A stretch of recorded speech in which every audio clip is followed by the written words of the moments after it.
कुछ महत्वपूर्ण पहलुओं से परिचित कराते हैं।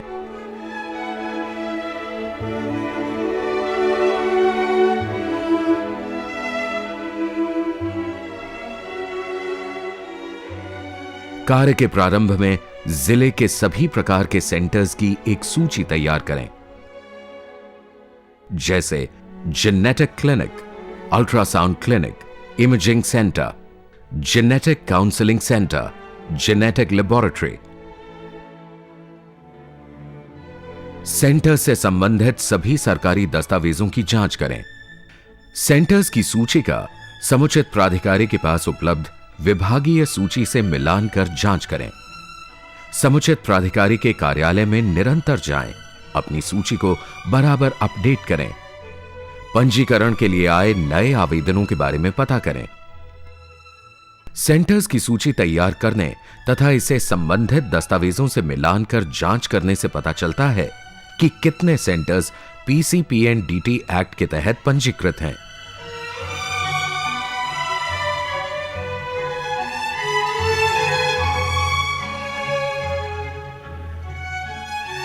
समुचित प्राधिकारी के साथ मिलकर जिले के सभी अल्ट्रासाउंड सेंटर्स का एक सर्वे करें। साथ ही जिले के चिकित्सकों, अल्ट्रासाउंड क्लिनिक के संचालकों, वकीलों, पत्रकारों, सलाहकार समिति के सदस्यों तथा एनजीओ के साथ बैठकर मुद्दे पर चर्चा कर क्रियान्वयन के स्तर की जांच करें। आइए जानते हैं कि सर्वे के दौरान हमें किन किन चीजों के बारे में जानकारी लेनी चाहिए। अल्ट्रासाउंड क्लिनिक से पता करें कि उस क्लिनिक का पंजीकरण पीसीपीएनडीटी एक्ट के तहत कब किया गया। क्लिनिक पर कितनी अल्ट्रासाउंड मशीनें हैं। अल्ट्रासाउंड मशीन का सीरियल नंबर तथा मॉडल क्या है।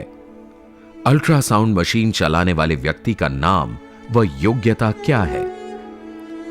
क्लिनिक में नोटिस बोर्ड प्रदर्शित है या नहीं। क्लिनिक में पीसीपीएनडीटी एक्ट के तहत मिले पंजीकरण प्रमाण पत्र को प्रदर्शित किया गया है या नहीं। क्लिनिक द्वारा रजिस्टर का रखरखाव किया जाता है या नहीं। क्लिनिक में पीसीपीएनडीटी एक्ट की प्रति रखी गई है या नहीं।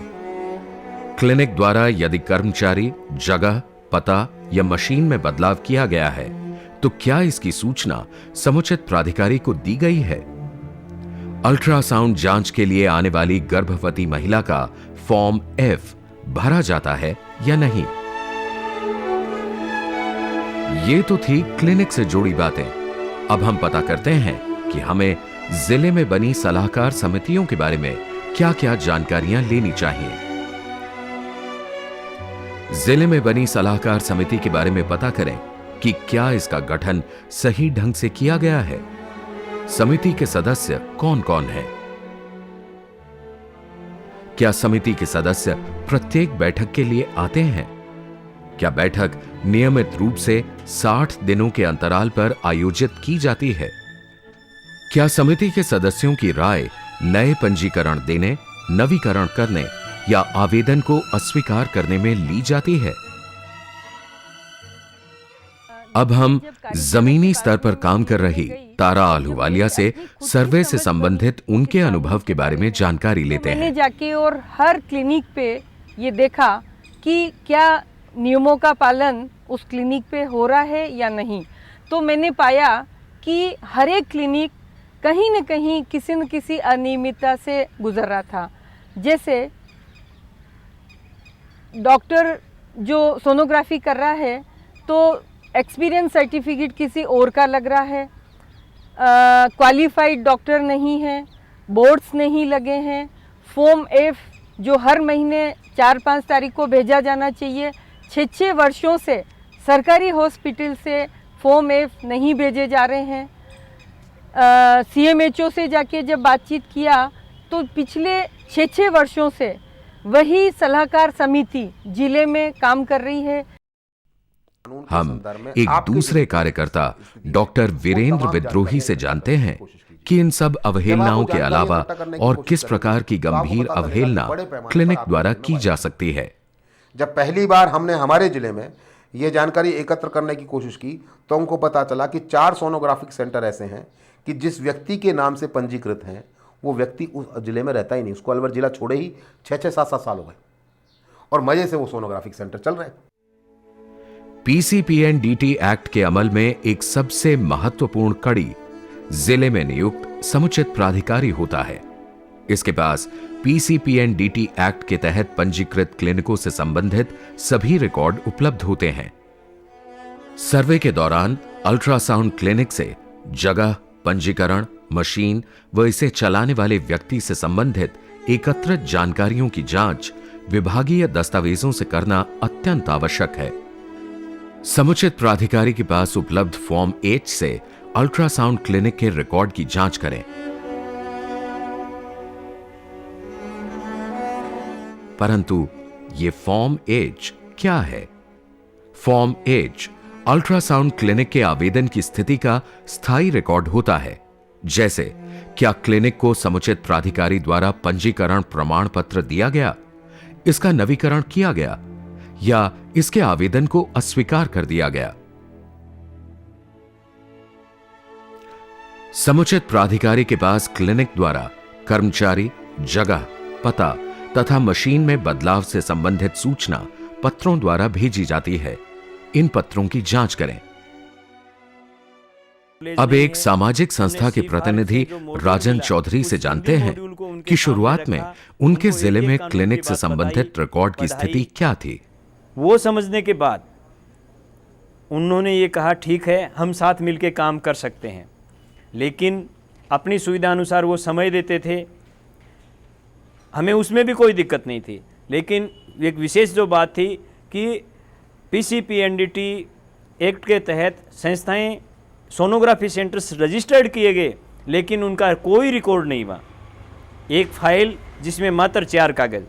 हमने उनसे निवेदन किया सीएमएचओ से कि आप कृपया इसमें फाइल डलवाएं और ये चीज़ें आवश्यक होती हैं, आप ये भी डलवाएं।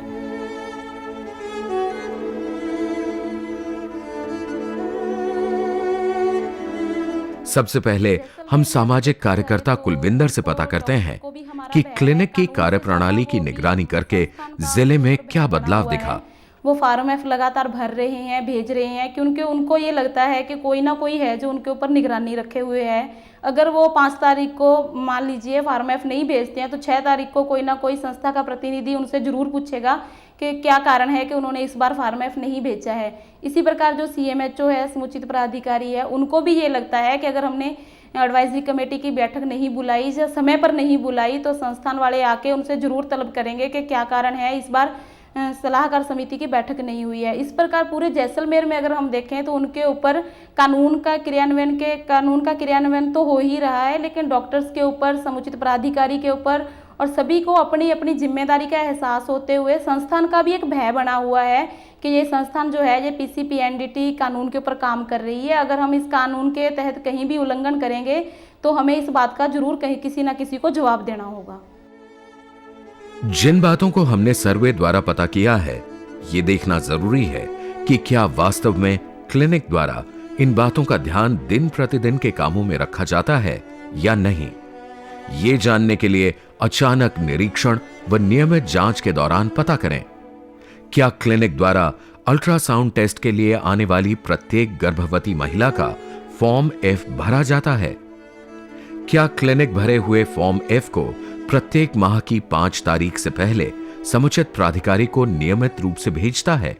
तो वर्षा देशपांडे से जानते हैं कि फॉर्म F का क्या महत्व है और क्या क्लिनिक द्वारा इसका पालन किया जाता है। और पूरी तरह से 19 कॉलम्स का ये फॉर्म कंप्लीटली लिखना कानूनन ज़रूरी है। अगर वो लिखा नहीं जाता है, वहाँ पर कहीं गलत होता है, कहीं पर अगर कुछ मिसिंग है, जैसे उसका अगर नाम है तो स्पाउस डिटेल्स मिसिंग है, बच्चे कितने हैं वो नहीं लिखा है, या किसने रेफरल भेजा वो नहीं लिखा है, अल्ट्रासोनोग्राफी होने के बाद उसको क्या बताया, क्या उसके लिए ऑपरेशन सजेस्ट किया गया या प्रेगनेंसी कंटिन्यू करने के लिए कहा गया या और एक बार अल्ट्रासोनोग्राफी के लिए बुलाया, क्या उसके लिए आगे क्या मेडिकल सर्विस दिया, ये भी लिखना ज़रूरी है। बहुत जगह पर ये देखा गया है ये फॉर्म लिखा ही नहीं जाता है। अगर लिखा जाता है तो अंडर रिपोर्टिंग किया जाता है। PCPNDT एक्ट के तहत सभी पंजीकृत क्लिनिक के लिए यह अनिवार्य किया गया है कि वे अपना पंजीकरण प्रमाण पत्र क्लिनिक में प्रदर्शित करें। हमें यह देखना है कि क्या अल्ट्रासाउंड सेंटर अपने पंजीकरण प्रमाण पत्र को क्लिनिक के अंदर प्रदर्शित करता है। अब देखें कि आखिर पंजीकरण प्रमाण पत्र को प्रदर्शित करने पर बल क्यों दिया गया है। पंजीकरण 5 साल के लिए है। किसके नाम पर दिया, कौन सी जगह पर दिया और कितने सालों तक का दिया और इसका नंबर क्या है, वो 2 कॉपीज में हमने दिया है। पंजीकरण का जो सर्टिफिकेट है 2 कॉपीज में है। दोनों कॉपीज डिस्प्लेड होना अहम है। एक आप पब्लिक जगह पर वेटिंग रूम में बैठेगी वहाँ पर डिस्प्ले करना चाहिए, और दूसरा वहाँ पर जहाँ पर उसकी अपनी सर्टिफिकेट्स लगी है, जहाँ पर वो खुद डॉक्टर बैठते हैं उसके पीछे में जहाँ पर उनकी सर्टिफिकेट्स लगी है वहाँ पर ये लगाना बहुत ज़रूरी है। ये देखकर हमें पता चलता है कि किस इंसान को ये परमिशन दिया है और एक्चुअली वहाँ अल्ट्रासाउंड कौन कर रहा था। साथ साथ में हम ये भी देख सकते हैं कि इसका 5 साल का पीरियड कब का ख़त्म हो चुका है, लेकिन ये फिर भी नवीनीकरण करवाने के लिए या नूतनीकरण करवाने के लिए ये आदमी गया ही नहीं है। प्रत्येक क्लिनिक के लिए यह अनिवार्य है कि वे कानूनी रूप से आवश्यक नोटिस बोर्ड को अंग्रेजी और स्थानीय भाषा में क्लिनिक में प्रदर्शित करें और उसमें इंगित करें कि लिंग परीक्षण व लिंग चयन कानूनन अपराध है। क्या इस नोटिस बोर्ड को क्लिनिक द्वारा प्रदर्शित किया जाता है? तो जनता की जानकारी के लिए इस नोटिस बोर्ड को प्रदर्शित करने की जगह क्या होनी चाहिए? सिर्फ एक जगह पर नहीं, जहां पर लोग बैठे हैं वहां पर एक बोर्ड लगाना है। साथ साथ में जहां पर वो औरत सोई है अल्ट्रासोनोग्राफी करवाने के लिए उसके पैर की तरफ ये इसी ढंग का बोर्ड लगाना जरूरी है कि लिंग जांच कराना गुनाह है। बहुत जगहों पर देखा गया है कि नोटिस बोर्ड को अल्ट्रासाउंड क्लिनिक में प्रदर्शित किया ही नहीं जाता। ऐसा ही एक मामला राजस्थान के जैसलमेर और बाड़मेर जिले से प्रकाश में आया। जब डॉक्टर्स की कार्यशाला आयोजन की तो डॉक्टर्स ने ये कहा कि हमारे यहाँ कानून की अवहेलना तो हम लोग कर रहे हैं, मगर हमें बोर्ड जो है बोर्ड लगाने चाहिए या बोर्ड डिस्प्ले करने चाहिए। हमारे पास ऐसी व्यवस्था नहीं है कि हम उस बोर्ड डिस्प्ले करें, इसलिए संस्था जो है वो बोर्ड हमें उपलब्ध करवाए तो हम निश्चित रूप से उस बोर्ड को लगाएंगे। तो हमने हमारी संस्था की ओर से उन जो अल्ट्रासाउंड क्लिनिक है उन अल्ट्रासाउंड क्लिनिक को बोर्ड दिए और वो बोर्ड आज भी क्लिनिक जो अल्ट्रासाउंड क्लिनिक है उनके ऊपर लगे हुए हैं। सभी क्लिनिकों के लिए कानून के तहत एक रजिस्टर का रखरखाव अनिवार्य बनाया गया है। इस रजिस्टर में महिला या पुरुष जो जेनेटिक काउंसलिंग के लिए आते हैं या महिला जो कि प्रसव पूर्व जांच के लिए आती है, उसका नाम, पता, पति या पिता का नाम व आने की तारीख दर्ज किया जाना अनिवार्य है। ऐसा पाया गया है कि अल्ट्रासाउंड जांच के लिए आने वाली महिलाओं के लिए रजिस्टर का रखरखाव बहुत ही कम क्लिनिक पर होता है।